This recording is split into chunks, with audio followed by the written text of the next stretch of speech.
What's up, YouTube? This is Sia Vaughn, and welcome to Pages of My Life.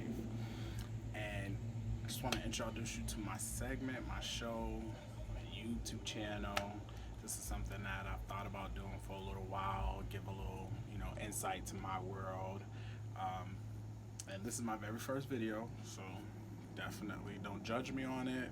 I plan to, bring some enlightenment, motivation, encouragement to my channel, and also bring some laughter, smile, even some breakthroughs if possible.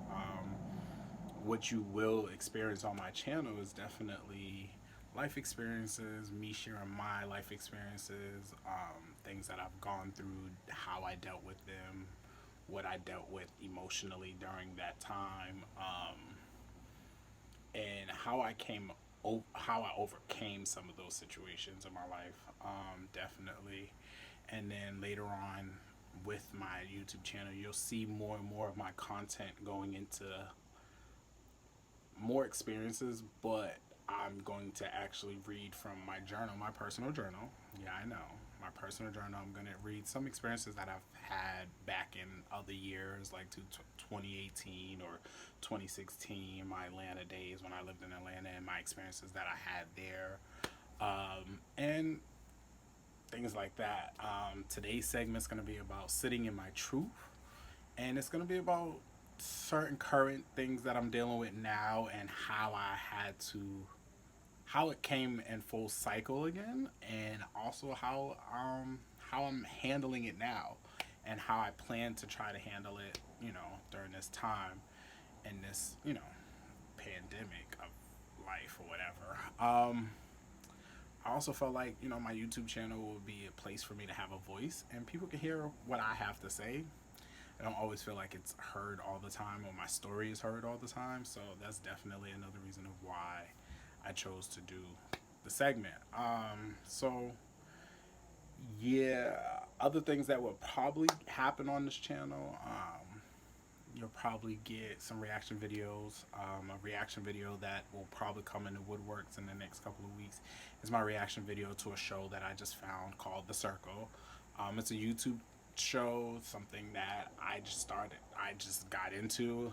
I'm not really into finding shows on YouTube, but this one really caught my attention, and they're already like 4 seasons in, so I'm gonna do some reaction videos to a couple of episodes that probably touch home for me on conversations that I've had with friends, or I would like to have with friends, or situations that I've seen other people going through.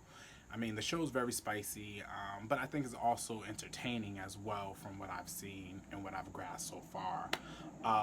But yeah, so later on the line, you may see some of that content coming in the near future as well. Um, just a little bit about me. Sia Vaughn's originally from Boston. I'm a 31-year-old guy who is a queer black man who still relatable to everybody else's life. Just relatable personally. I relate to a lot of people, or to their life stories of what they've experienced in life or whatever. Um, Free spirited, very no limits, no filter. Let me go ahead and say that, no filter. I have no problem with no filter.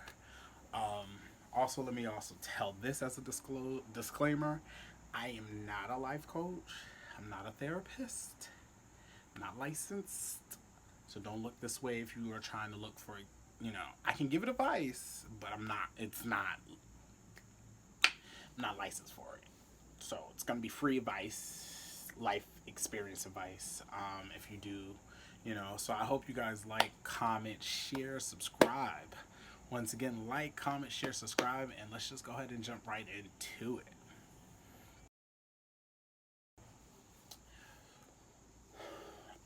So sitting in my truth. Not everybody knows, what it is to sit in their truth. Not everybody is comfortable with sitting in their truth. Everybody has their own forms of what it is to sit in their truth, or what the truth is to them in their lives. For me, I feel like my truth has been something of a struggle to accept. Not a lot of people know this about me, but it took a while for me to accept my truth. It took a while for me to accept who I am as a man, who I am as a black man, who I am as a queer black man. which are three different entities, definitely three different entities, and we'll probably break that down in another video or something, but we'll come back to that. So for me, it definitely was an eye opener because sitting in my truth, it took a number of years for me to actually sit in my truth.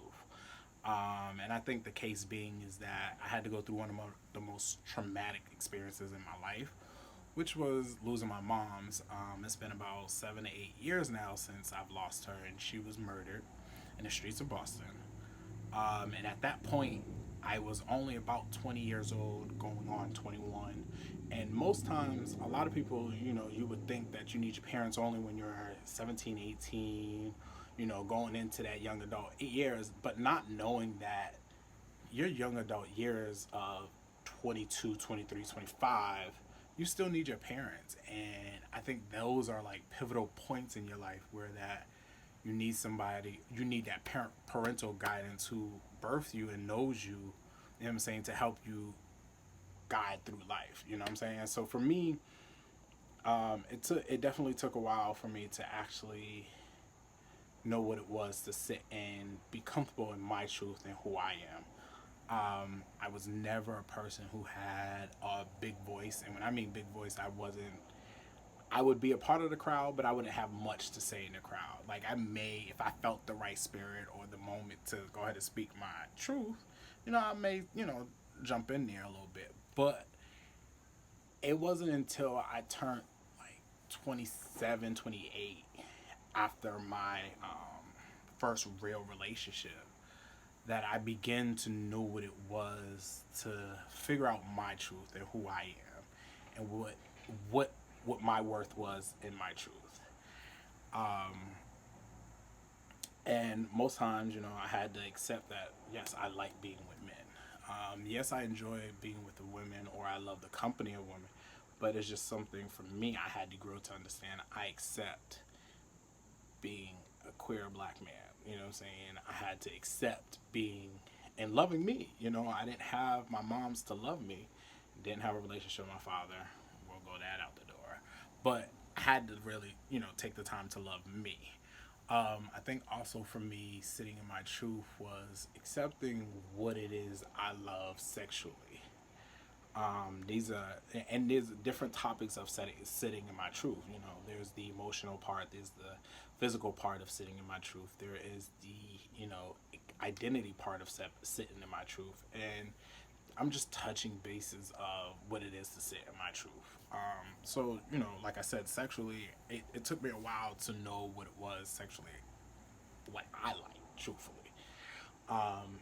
And once I did come to a place of getting there, not everybody was acceptance of my truth and what I do and what I like to do. And that goes from friends to family, like it widespread. Like I said, I'm an open book, no filter, no. And I would tell friends and family what are some of the things that I like to do, what I have done, what I haven't done. Even now, like this past, I just got out of a relationship, but this past relationship, a lot of people didn't agree with some of the thoughts or the things I implemented in my relationship. But what they didn't know was this was my truth and this is what I enjoy doing. And I had to accept my truth and what I enjoy, which I know is not, which was not standard for a regular relationship, or the things that I was implementing wasn't standard for a regular relationship, but it was my standard of a regular relationship, or how I wanted a relationship. So I had to really know my truth and saying, okay, this is my truth. I enjoy. I'm sweating, y'all. I'm sorry. It's hot. I don't know why it's hot. It's not even that hot today. But anyways, I had to really know what it was to sit in my truth and accepting my life and the things I like within my life. So that was a big, heavy thing for me because it took me a while to really say, okay, I like this and I like to do this, but will somebody ever want to be with me if I like to do this? If I like to do threesomes, will somebody ever want to be interested in just doing that within the relationship. And I'm not saying like do threesomes all the time within a relationship. No, sometimes you got to spice up your relationship. Heterosexual relationships are not the same as homosexual relationships. So it does kind of vary. It's different. There are ways of handling it, and it's very differently. But you know, I had to grow to know that that's something I like, and I had to find partners that were into that. You know what I'm saying? So for me, I definitely know that for my sitting in my truth of things, it was definitely becomes an eye opener for you. You know what I'm saying? A lot of people are not ready to accept what you like to do or what your truth is. You know, and a lot of people don't know that I see everyone struggles with confidence levels, confidence issues. You know, I have some self esteem issues where I'm not. I don't think I'm the best looking. I don't feel like I'm the best looking, or I may not hold myself at a caliber or expectation that other people may have me at. And the thing is, I've been on a pedestal all my life, even when my mom's was here. So always on a pedestal. I always felt like I had to be on this expectation or this, and I never put myself there. I never put myself there, but other people had me there, which was interesting because I had to once again a part of accepting my truth. I had to accept the truth of where people hold me at and where I hold myself at. It's it was challenging because I had to say, hey, no, I'm not here what they hold me at, but the fact that they hold me to that caliber or that expectation of things, it kind of humbled me a little bit. And accepting that I am at that level or at that place of where they held me at. So yeah, I think another life thing that helped me with sitting in my truth was a friend of mine's. Also, with these videos, you will not get names. Even from my journal, you will not get names from the journal, but I will reference to the experience and the person and the type of person they were towards me in the midst of it. But dang, I just lost where I was going. Um, but in my true, oh, I had a friend who we were roommates for a while for my last year of living in Atlanta. We were roommates and we were living with each other for a couple of months.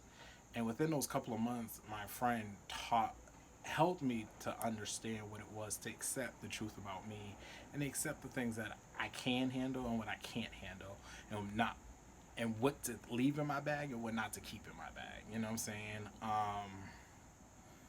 And that friend definitely showed me what it was to first start accepting the truth about me and being sure and comfortable in that's something that I like to do or I like within my life. Um, so yeah, I think that was definitely a moment for me in my life. And I think I was only about 20. I want to say I was about 26 then. Yeah, I was about 26 then because I had left my partner at the age of 25. Yeah, he had just I left my partner at the age of 25. So yeah, I was about 26 when me and that other friend that helped me through knowing and accepting my truth. Um, Another part of him helping me is my sexuality and what I like and enjoy. You know what I'm saying? Not everybody enjoys being a freak. Not everybody enjoys being free and enjoying, exploring with more than just one person. I think that it's not for everybody. I'm not pushing that on everybody. I would never push that on everybody. For my truth, I would never want that. I want somebody to, if you are in that thing, then be that. You know what I'm saying? If you like that, let's have that conversation. I don't mind having it. You know what I'm saying? But if that's not you, okay then girl, that's not you. You know what I'm saying? That's not where we're going. That's not where we have to go. That's not where you have to be. But know that in my truth, it's there. There's no denying it. It's there. And I think that was another piece for my partner. Transparency was for my ex partner. Transparency was a hard thing for us to, or it wasn't a hard thing. It was a struggle for us to have. The transparency of being able to be truthful in what it is that we wanted and what our truth was. And he struggled with that himself, and I struggled with that with myself as well. There were issues or things that came along that I didn't want to stand in my truth about. I didn't want to accept, and which, like most of us do, we don't want to accept the truth. Even now, I don't want to accept the truth that I'm still in love with that person. I don't want to accept the truth that, I want to be with that person, but I can't accept the truth that I'm still hurt by that person. So it comes and goes on sitting in that truth.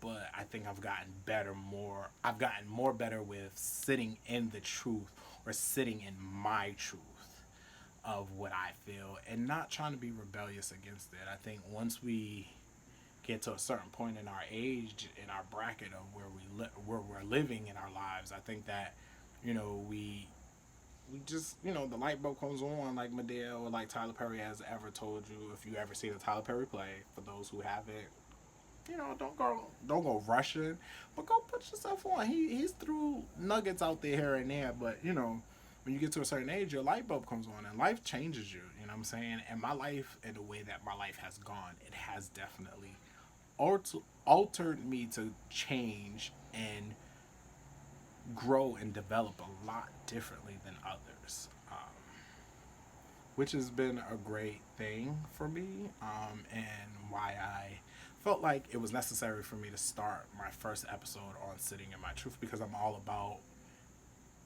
speaking my truth and sitting in it, and being open and being an open book for most people, because most people don't know how to be open. They don't know how to be vulnerable. They know how to be transparent, and I feel like I've been able to connect with people that are able to just be like, okay, you've made this a place for me to be vulnerable or be transparent with how I feel with no judgment. You know what I'm saying? And I think our world has gotten to a place where it's a judgment zone. And listen, who am I to judge? Who are we to judge? We can't judge anybody. You know what I'm saying? God is the ultimate judger. That's another thing, y'all. With this channel, you may hear some spiritual things, because I am a spiritual guy. With all that being said, so yeah, I know y'all are like, wait, he jumped in and out of conversation. That's what you'll get from me. This first video is definitely going to be a little tricky and rocky, but I hope that this intro video and this intro of Siobhan and Pages of My Life, that you guys really, gain something from it, and definitely it helps you guys in any way and manner that it does. So like I said, welcome to Siobhan, Pages of My Life. Next video will probably be sometime next week. We'll be reading from my journal, and we'll be talking about whatever life experience in that moment, talking about what was going on, how I handled it, and the aftermath of it. That will be the concept of next week's show, or next week's video, I should say.